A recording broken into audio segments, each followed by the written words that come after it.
Hello friends, स्वागत है आपके अपने चैनल टीच लैब में। आज हम लोग देखेंगे आधुनिक भारत का, जो कि बिपिन चंद्र सर द्वारा लिखा गया है, उसको हम लोग अच्छे से पढ़ेंगे और समझेंगे। ठीक है। इसमें क्या है कि ये जितना भी हमारा पीसीएस लेवल का हमारा जितना भी एग्ज़ाम होता है, जैसे बीपीएससी हो गया या फिर कोई वनडे एग्ज़ाम के लिए, इसके लिए बहुत ही ज़्यादा इम्पोर्टेंट बुक है। और इसमें खासियत यह है कि बहुत ही आसान भाषा में और बहुत ही अच्छे से डिटेल से बताया गया है।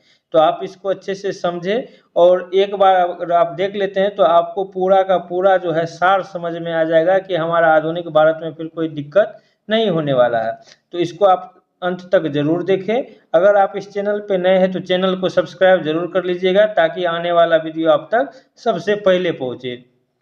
तो बिना देरी किए हम लोग वीडियो को शुरू करते हैं। सबसे पहले यहाँ पे देखिएगा तो आपको दिखाई दे रहा है कि इसका भूमिका, हम लोग आज पहले भूमिका देख लेते हैं। इसका 13 पाठ है। 13 पाठ को ही बार बार हम लोग कर लेंगे बारी बारी से, और सभी अध्याय को अच्छे से पढ़ लेंगे और समझेंगे। ठीक है। तो हम लोग भूमिका को आज पढ़ते हैं और इस वीडियो में हम लोग भूमिका का पूरा देखते हैं। सबसे पहले यहाँ शुरू करते हैं। तो मुगल जैसे महान और शक्तिशाली साम्राज्य का क्षय और पतन के पीछे एक नहीं बल्कि कई कारण होते हैं। कई शक्तियां होती है जो इसके लिए जिम्मेदार होती है। मुगल साम्राज्य का पतन की शुरुआत औरंगजेब के सख्त शासन काल में ही हो गई थी। औरंगजेब को विशाल साम्राज्य विरासत में मिला था। उसने इस साम्राज्य को दक्षिण की दूरस्थ भौगोलिक सीमा तक फैलाने की नीति अपनाई। हालांकि इस क्रम में उन्हें जन धन की काफी हानि उठानी पड़ी। दरअसल देश में संचार व्यवस्था और आर्थिक और राजनीतिक संरचना सभी क्षेत्रों के लिए एक केंद्रीकृत अस्थायी प्रशासन देने के लायक नहीं थी।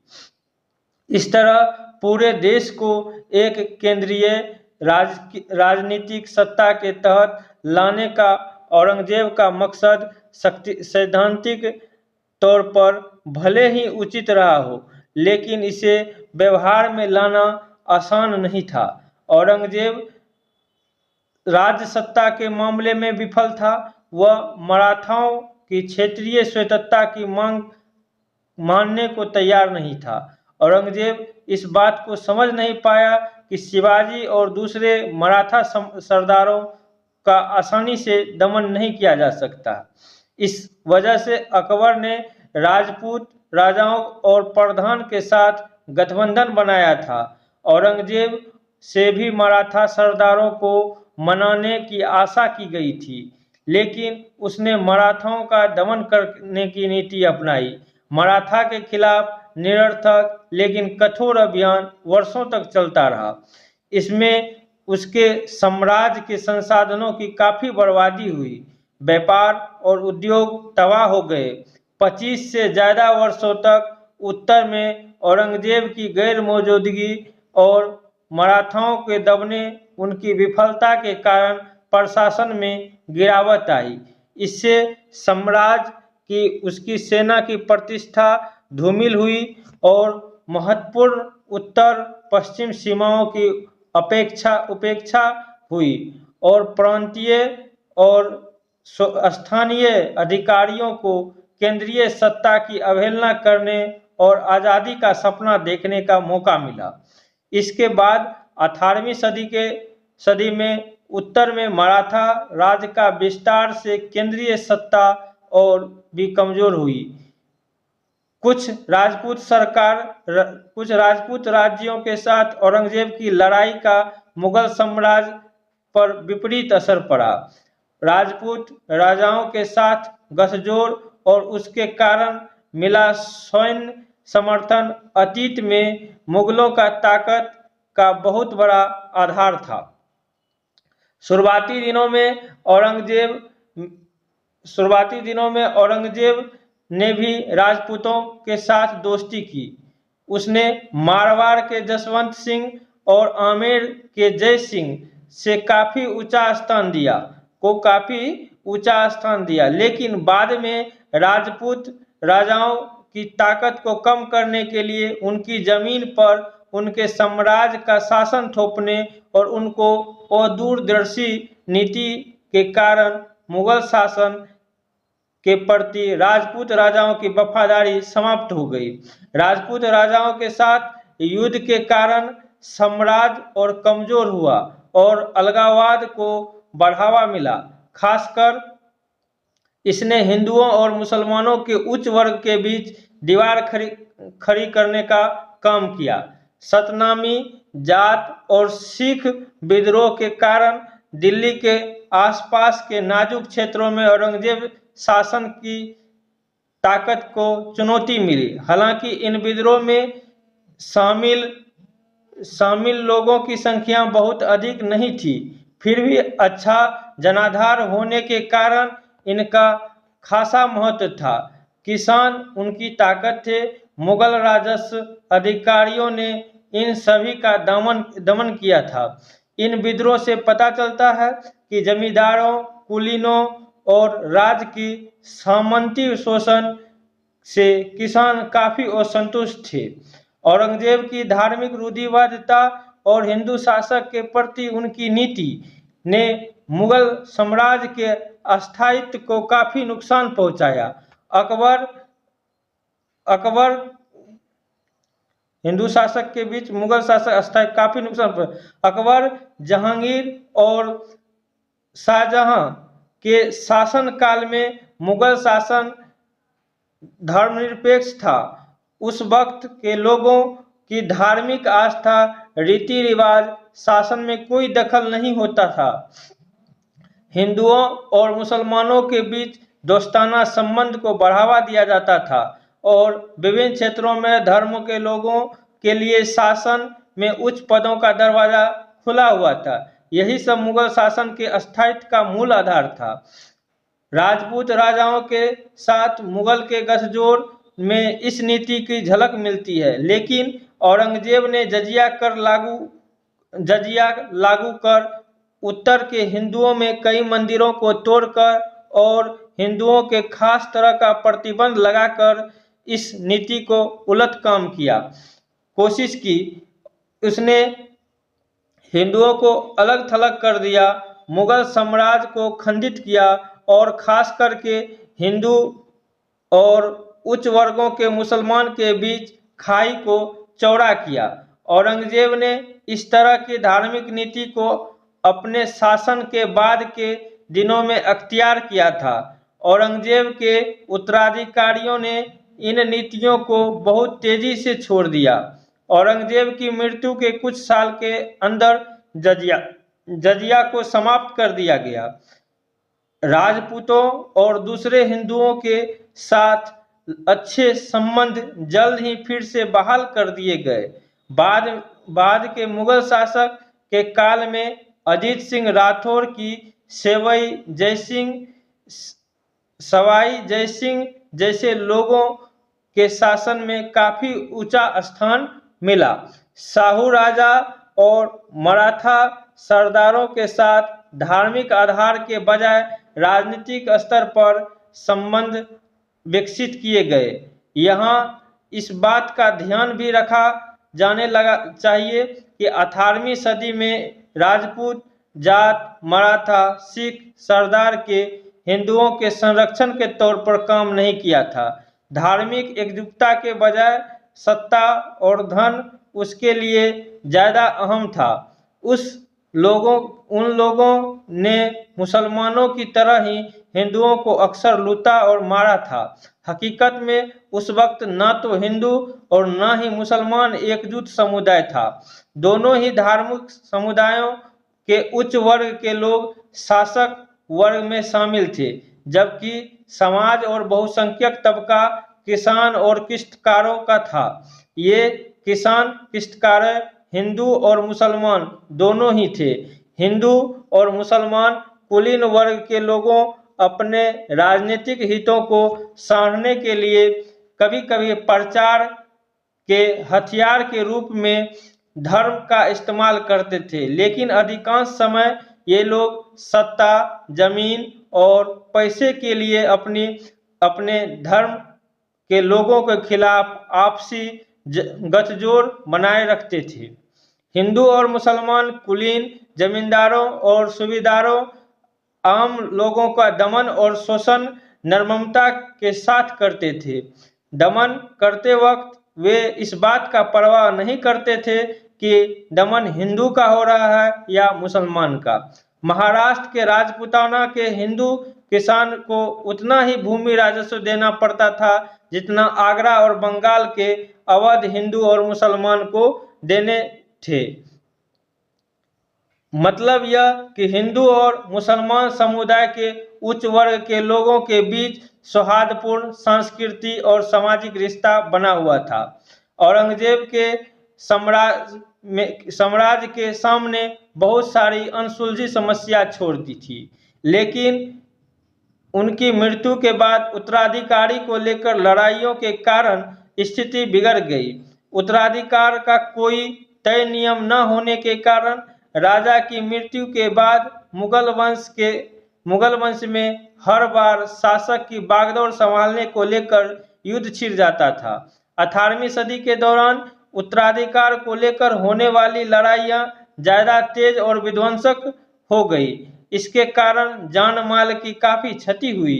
हजारों प्रशिक्षित सैनिकों और सैकड़ों योग्य कमांडर और अफसर मारे गए।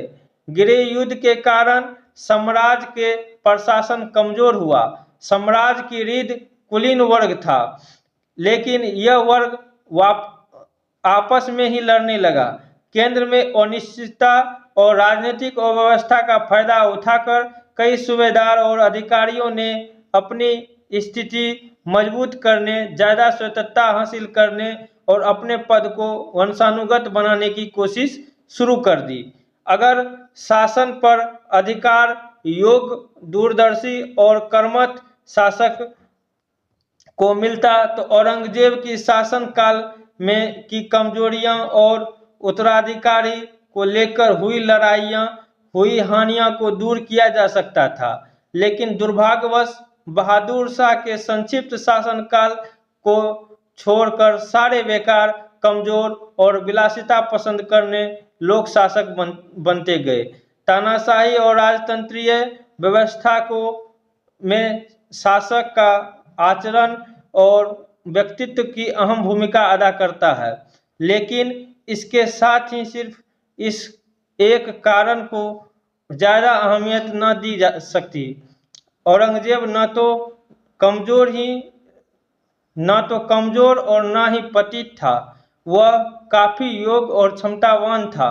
वह राजाओं की आम खामियों से मुक्त था और बहुत साधारण और सादगीपूर्ण जीवन व्यतीत करता था। उसने अपने पूर्वज के महान साम्राज्य को इस कारण नजरअंदाज नहीं किया कि वो आचारहीन या अयोग्य था, बल्कि विफलता के कारण यह था कि उसके पास राजनीतिक, सामाजिक और आर्थिक दूरदर्शिता नहीं थी। उसके व्यक्तित्व में कमी नहीं थी, खामियां उसकी नीतियों में थी। महान मुगल शासक के व्यक्तित्व के अलावा मुगल साम्राज्य की ताकत उसके कुलीन वर्ग, आचरण और संगठन में रही है। अगर कुलीन वर्ग सचेत, दक्ष और वफादार हो तो राजा की कमजोरियां सफलतापूर्वक दूर किया जा सकता है, वह उसकी भरपाई की जा सकती है। लेकिन इस कुलीन वर्ग के आचरण में भी गिरावट आ गई। कुलीन वर्ग के लोग शाही तरीके से जीवन व्यतीत करने लगे। उनका खर्च उनकी आमदनी से बहुत अधिक हो गया। उनमें से कई विलासी हो गए। यहाँ तक कि युद्ध लड़ने जाते थे तो वह अपने सुविधा के अनुसार सारे सामान ले जाते थे। इतना ही नहीं, वह अपने परिवार वालों को भी साथ ले जाने लगे। वे लोग काफी कम पढ़े लिखे थे। उसमें से कई तो युद्ध की कला पर भी ध्यान नहीं देते थे। इससे पहले समाज के निचले तबके के बहुत सारे लोग ने अपनी योग्यता के बल पर कुलीन जमात में अपनी जगह बनाई थी। ऐसे लोग वहां नई ऊर्जा पैदा करते थे। लेकिन बाद में मौजूदा कुलीन वर्ग के परिवार के लोग ही सारे पदों पर आसीन होने लगे। नए लोगों के लिए कोई जगह नहीं रह गई। हालांकि कुलीन वर्ग के सारे कमजोर या असक्षम नहीं थे। 18वीं सदी में बहुत सारे ऊर्जावान और योग्य अधिकारी और बहादुर सैन्य कमांडर हुए, लेकिन इसमें से अधिकांश का कोई लाभ साम्राज्य को नहीं मिला, क्योंकि ये लोग अपनी प्रतिभा का इस्तेमाल अपने ही हितों के साधने के लिए करते थे। राज्य और समाज की सेवा करने के बजाय ये लोग आपस में ही लड़ते रहे। वास्तव में आम धारणा के विपरीत 18वीं सदी के दौरान मुगल कुलीन वर्ग की मुख्य कमजोरी उनकी योग्यता या नैतिकता में गिरावट नहीं थी, बल्कि समस्या यह थी कि यह वर्ग स्वार्थी बन गया। राज्य के प्रति उनके मन का समर्पण का भाव नहीं रह गया। इस कारण प्रशासन में भ्रष्टाचार और आपसी खींचातानी बढ़ी। अपने अधिकार, प्रतिष्ठा और आमदनी को बढ़ाने के लिए कुलीन वर्ग के लोगों और एक दूसरे के यहाँ तक कि राजा के खिलाफ भी गिरोह बनाने लगे। अधिकार की लड़ाई में उन्होंने बल, जालसाजी, दगाबाजी का सहारा लिया।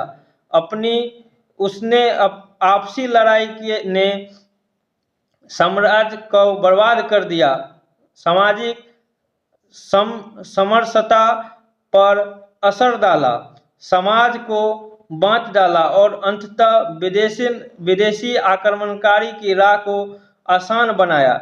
इस पूरे प्रकरण में सबसे ज्यादा दोषी सक्रिय और योग्य कुलीन रहे। इन लोगों ने अपनी निजी जागीर की खातिर साम्राज्य की एकता को तहस नहस कर दिया। इस तरह बाद में मुगल कुलीनों के औद्योगिक के लिए उनकी व्यक्तिगत बुराइयां उस हद तक जिम्मेदार नहीं थी जितने जिम्मेदार उसके सरकारी कामकाज और उनके राजनीतिक दुर्दशा की कमी थी। सत्ता के लिए उन लोगों ने जो अदूरदर्शी रास्ता अख्तियार किया वह औद्योगिक का मुख्य कारण बना, लेकिन यह आचरण सिर्फ मुगल कुलीनों का ही नहीं था। तेजी से उभर रहे मराठा सूबेदार, राजपूत राजाओं, जाट, सिख और बुंदेल सूबेदारों में ये सारी खामियां व्याप्त थी। उथल पुथल वाली 18वीं सदी के दौरान जो लोग भी सत्ता के करीब गए, लगभग हर किसी का आचरण इसी तरह का था। कुलीन के बीच बढ़ते स्वार्थ, गिरोहबंदी और एक मुख्य कारण जागीर का अभाव था। इसके साथ ही कुलीन की संख्या, उनके खर्च बढ़ता जा रहा था, जिसके कारण जागीर की आमदनी घटी जा रही थी। इस कारण कुलीन के बीच जागीरों पर कब्जा करने के लिए लड़ाई तेज हो गई थी। मूल समस्या यह थी कि सभी कुलीन को संतुष्ट करने का कोई व्यवस्था नहीं की जा सकती थी, क्योंकि सभी को कम या जागीर देना संभव नहीं था। जागीर की कमी का दूसरा प्रभाव भी पड़ा। कुलीनों ने किसान की कीमत पर जागीर से अधिक आमदनी हासिल करने की कोशिश की। उन्होंने अपनी जागीर और पदों को वंशानुगत बनाने की कोशिश की। अपने बजट को संतुलित करने के लिए लोग खालिश जमीन पर कब्जा करने लगे। इसके कारण केंद्र सरकार की वित्तीय संकट बढ़ गया। इससे उबरने के लिए सरकार ने अपना खर्च कम करना शुरू कर दिया। सैनिक की संख्या निर्धारित कोटे से कम कर दी गई। इस कारण साम्राज्य की सैन्य शक्ति कमजोर पड़ गई। मुगल साम्राज्य की आबादी की न्यूनतम आवश्यकता को भी पूरा नहीं कर पा रहा था। इस साम्राज्य का पतन का मुख्य कारण बना 17वीं और 18वीं सदी के दौरान भारतीय किसानों के हालत दिन ब दिन बिगड़ती गई। ऐसे ही अपने जिंदगी में वे पूरी तरह से खुशहाल कभी नहीं थे, लेकिन 18वीं सदी के दौरान उसकी जो दयनीय, शोचनीय और अनिश्चित हो गई। अकबर के समय से ही भूमि राजस्व का बोझ बढ़ता गया। जागीर से कुलीन को बार बार बदले जाने की भी बुरा असर पड़ा। ये लोग बतौर जगीरदार कम से कम समय में अपनी जागीर को अधिक से अधिक दोहन करने लगे थे। वे किसानों के सामने बहुत अधिक मांग रखते थे और निर्ममता से उनका दमन करते थे। यह दमन अक्सर कायदे कानून का उल्लंघन करके होता था। औरंगजेब की मृत्यु के बाद इजारा की प्रथा काफी तेज बढ़ी। इसके तहत सबसे अधिक बोली लगाने वाले जागीर की खालिस की जमीन दे दी जाती थी। इजारेदार को यह छूट रहती थी कि वह किसान से जितना चाहे उतना रकम उगा ले। इसके कारण किसानों के बीच ताल्लुकदार और नई जमात का उदय हुआ। इस समाज द्वारा किसानों का दोहन का कोई अंत नहीं था। इन सभी कारणों से कृषि का विकास रुक गया और उसमें गिरावट आई। किसानों की स्थिति बदतर हो गई और किसानों का असंतोष बढ़ गया। ऐसे भी उदाहरण दिखने आए जब किसानों ने कर देने की डर से अपनी जमीन ही छोड़ दी। सतनामी जाट और सिख विद्रोह के रूप में भी किसानों का असंतोष का अभिव्यक्ति मिली। बर्बाद हो चुके किसान गिरोह बनाकर डकैती और दुस्साहस कार्य शुरू कर दिए गए। यह गिरोह अक्सर जमींदारों के नेतृत्व में कानून व्यवस्था और प्रशासन की कार्य क्षमता को नजरअंदाज कर काम करता था। हकीकत यह थी कि साम्राज्य की जरूरत लगातार चल रहे युद्ध का खर्च और शासक में बढ़ती विलासिता को पूरा करने के लायक अतिरिक्त उपज खेती से नहीं हो पा रही थी। अगर साम्राज्य को बनाए रखकर फिर भी शक्ति हासिल करनी थी और लोगों को आगे बढ़ना था तो इसके लिए व्यापार और उद्योग ही अतिरिक्त आर्थिक संसाधन के रूप में करा सकते थे।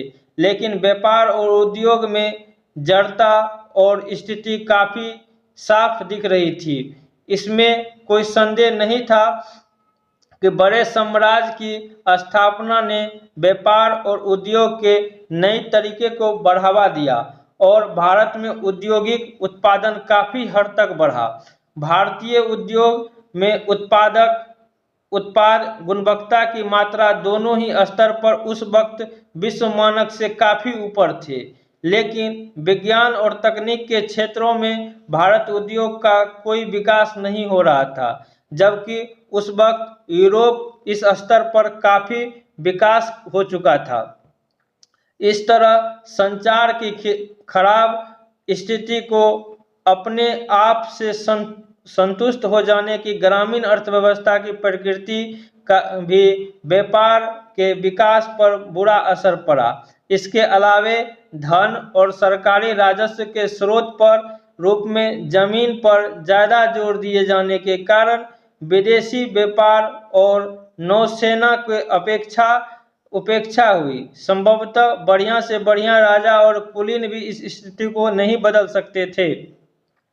वैज्ञानिक और तकनीक विकास एवं सामाजिक, आर्थिक और राजनीतिक क्रांति के अभाव में यूरोप की तुलना में भारत पिछड़ गया और अंततः इसके दबाव की चपेट में आ गया। मुगल साम्राज्य का पतन एक महत्वपूर्ण सामाजिक राजनीतिक कारण लोगों के बीच राजनीतिक राष्ट्रीयता की भावना का न होना ऐसा इसलिए था क्योंकि उस वक्त के भारत में आधुनिक राष्ट्र के तत्व मौजूद नहीं थे। हालांकि देश में सांस्कृतिक एकता तत्व सदियों से मौजूद थे। फिर भी भारत के लोग न तो यह सोचते थे कि वे सभी भारतीय हैं और न ही वे एकत्व की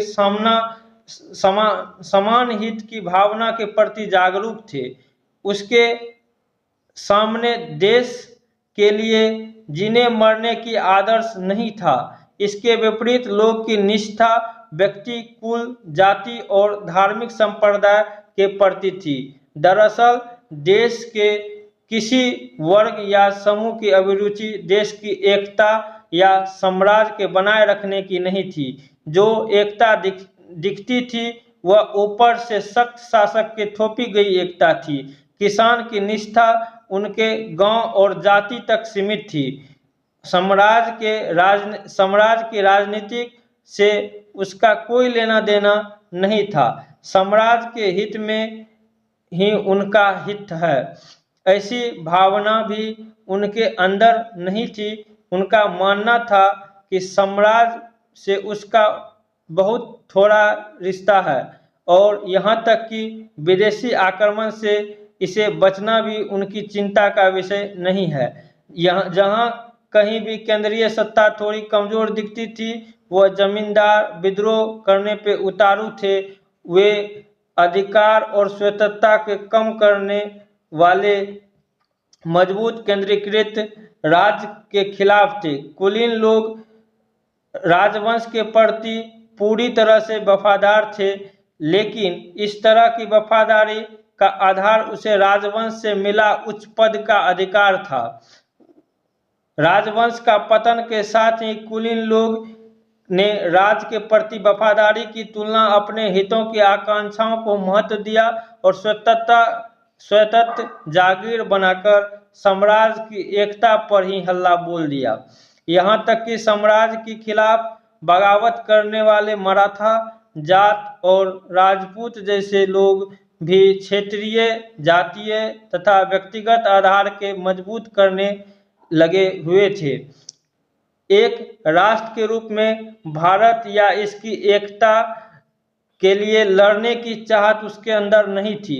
वास्तविकता यह थी कि यह उस वक्त की अर्थव्यवस्था, सामाजिक संबंधों, जातीय संरचना और राजनीतिक संस्थाओं का चरित्र, भारतीय समाज की एकीकरण या एक राष्ट्र के रूप में उनका अभिवृद्धि के रूप में अनुरूप नहीं थे।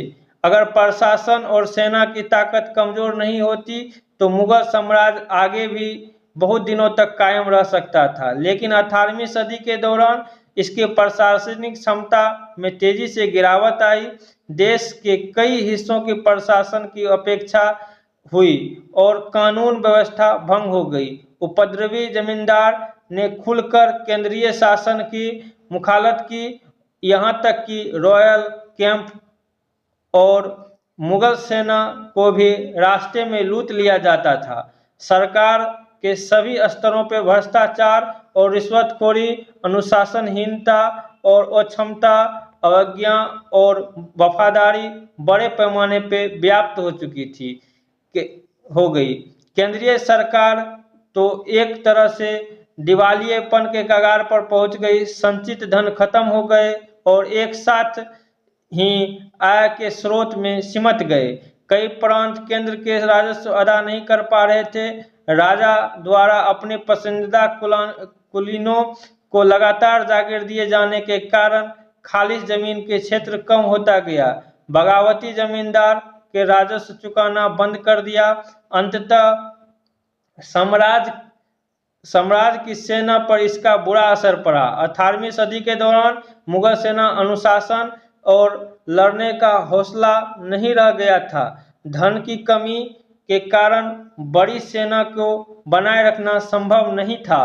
सेना जवानों के अफसरों को कई माह तक वेतन नहीं मिल पाता था। चूंकि वे सभी भाड़े के सैनिक थे, इसलिए बराबर असंतुष्ट रहते थे, यहाँ तक कि बगावत करने पर भी उतारू हो जाते थे। दूसरे ओर कुलीन शाह कमांडर अपनी आर्थिक तंगी के कारण सेना के तय आकार को नहीं बनाए रख पा रहे थे। इसके अलावा गिरे युद्धों के अनेक तेजस्वी कमांडर, बहादुर जवान मारे गए। साम्राज्य की आखिर ताकत सेना थी।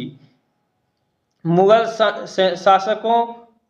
शासकों को अपनी सेना पर काफी गर्व था, लेकिन यह सेना इस कदर कमजोर हो गई थी कि इस महत्वाकांक्षी सूबेदारों और कुलीनों को रोकने और विदेशों आक्रमणकारियों के साम्राज्य को बचाने लायक नहीं रह गई थी। मुगल साम्राज्य को आखिरी धक्का विदेशी आक्रमणों से लगा। नादिर शाह और अहमद शाह अब्दाली, जिसका खुद का शासन कमजोर हो चुका था, के कारण के आक्रमण से निपटने और साम्राज्य को काफी धन बर्बाद हुआ। इसका उत्तर व्यापार और उद्योग चौपट हो गया। इसने सेना की ताकत में लगभग खत्म कर दिया। आखिर में ब्रिटिश चुनौतियों ने संकटग्रस्त मुगल शासक के फिर से मजबूत होने की सारी संभावना खत्म कर दिया गया। यह आखिरी चुनौती मुगल शासक का पतन का बहुत बड़ा कारण बनी। भारत के किसी राजा ने मुगल शासकों का विरासत पे दावा नहीं ठोका। हालांकि वे मुगल साम्राज्य को बर्बाद करने में सक्षम थे, लेकिन इसे एकताबद्ध करने या उसकी जगह कुछ नया लाने की ताकत उनके पास नहीं थी।